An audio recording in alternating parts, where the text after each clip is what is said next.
Hai guys, apa kabar semuanya? I hope you sehat selalu dan kenalin, gue Tina dan ini adalah konten pertama gue. Dan kali ini gue bakalan review pemakaian iPhone 13 gue selama kurang lebih 3 bulan. Yang pertama kita akan bahas tentang siapa sih yang gak kenal sama smartphone yang pintar ini? Ya, yaitu iPhone.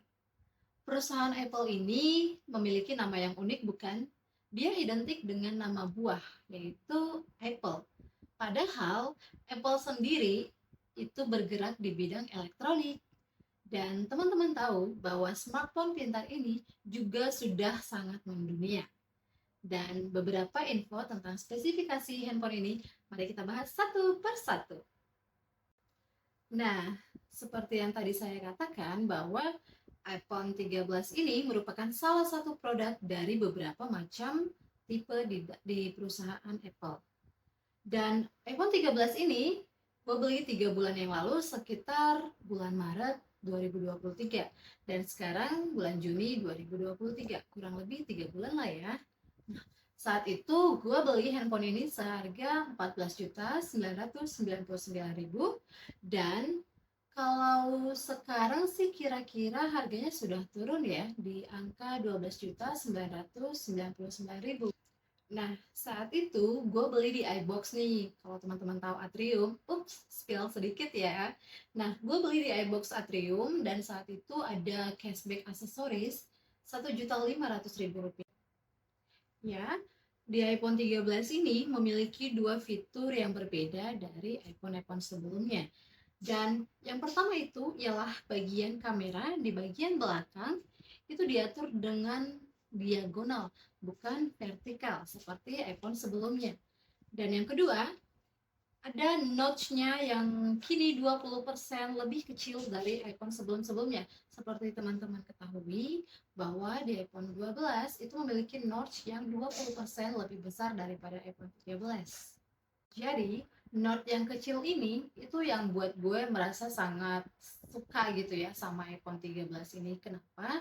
Karena dengan adanya pengecilan dari note ini, gue bisa nonton yang namanya film dari aplikasi you know deh. Itu bisa dengan layar penuh ataupun dengan landscape gitu. Nah, untuk spesifikasinya sendiri, teman-teman pasti udah pada banyak yang baca ya dari Google gitu ya, bahwasanya iPhone 13 ini memiliki yang namanya jenis Super Retina HRD OLED dengan layar 6,1 mm dan juga resolusi 1170 dikali 2532 pixel. Dan iPhone yang saya pegang saat ini itu RAM-nya ada 4 GB dengan internal 128 GB. Dan sayangnya iPhone 13 ini tidak memiliki yang namanya memori eksternal, sehingga limit dalam memori ini pun tidak terlalu besar. Dan untuk kameranya sendiri, dia memiliki dua mode kamera. Yang pertama itu antara konfigurasi 12 megapiksel wide dan juga 12 megapiksel ultra wide. Jadi depan belakang itu sama-sama 12 megapiksel. Nah, selanjutnya mengenai kekurangan dan kelebihan yang gue pakai selama 3 bulan kurang lebih ini. Yang pertama kita bahas dari kekurangannya dulu, yang gue rasain secara pribadi ya. Jadi, tiap orang mungkin beda pengalaman dalam pemakaian. Nah, menurut gue kekurangan yang pertama itu iPhone 13 ini tuh tidak punya yang namanya Touch ID. Nah, teman-teman pasti biasanya suka yang namanya fingerprint. Nah, bagi gue yang sering pakai fingerprint ini tuh sangat tidak membantu ya, karena kita harus pakai Face ID. Nah, seketika kita sedang pakai masker, belum tentu dong kita dengan mudah untuk membuka masker gitu. Nah, kekurangan yang pertama itu tuh Touch ID-nya tidak punya.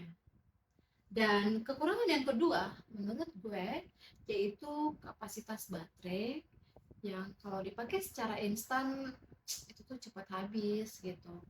Dan bagi gue yang memang suka untuk scroll sosial media ataupun nonton Netflix secara instan, menurut gue sih ini kurang ya, kurang banget menurut gue. Nah, kalau untuk kelebihannya sendiri, sebenarnya iPhone 13 ini punya banyak banget kelebihan. Dan menurut gue yang paling gue suka dari tampilannya yang pertama, ini tuh tampilannya tuh sangat slim banget ya. Dia itu mengikuti tren masa kini gitu. Jadi sangat-sangat menarik dan sangat-sangat enak untuk dipegang. Nah, yang kedua, yang gue rasa kelebihan dari iPhone 13 ini adalah desainnya itu lebih minimalis gitu loh. Kayak yang kita tahu ya bahwasanya Apple itu sebenarnya memang mengeluarkan desain-desain yang sangat minimalis. Dari iPhone-iPhone sebelumnya juga dia sangat memiliki ciri khas yang memang benar-benar minimalis gitu. Dan yang ketiga, menurut gue, kelebihan yang gue suka yaitu performanya. The first important is performa. Dan seperti yang kita ketahui ya, menurut pendaki bahwasanya performa di Apple ini tuh sangat-sangat bagus gitu. Karena dia menggunakan chipset terbaru yaitu A15 Bionic yang disebut punya kinerja lebih cepat dalam mengelola data. Nah, kelebihan yang keempat yang cewek-cewek juga pasti sudah tahu ya adalah kameranya. Ya, kamera iPhone ini tuh memiliki yang namanya kelebihan. Yang pertama itu adalah mode sinematik. Nah, kehadiran mode sinematik ini membuat gue sebagai pengguna jauh lebih mudah dalam menemukan fokus saat gue ngerekam video. Contohnya kayak video ini nih. Dan yang kedua yaitu memiliki kamera depan.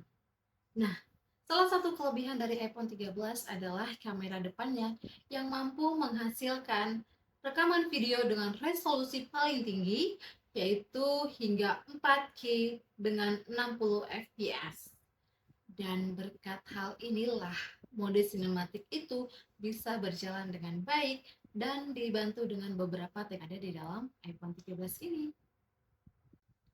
Jadi guys, dari hasil pengalaman gue pribadi nih dan review gue selama kurang lebih 3 bulan penggunaan iPhone 13 ini, kalau gue bilang sih ini sangat-sangat worth to buy. Kenapa? Karena walaupun dia memiliki harga yang tinggi, tapi dia juga memiliki kualitas yang bagus dan kalau kata orang sih, harga tidak mengkhianati hasil. Dan jujur li, gue suka banget dengan iPhone 13 ini. Dan gue sebagai vlogger pertama yang mengeluarkan vlog tentang iPhone 13 ini, gue approve untuk teman-teman ataupun gue sendiri menjadikan iPhone 13 ini sebagai ponsel pintar di genggaman kita sendiri.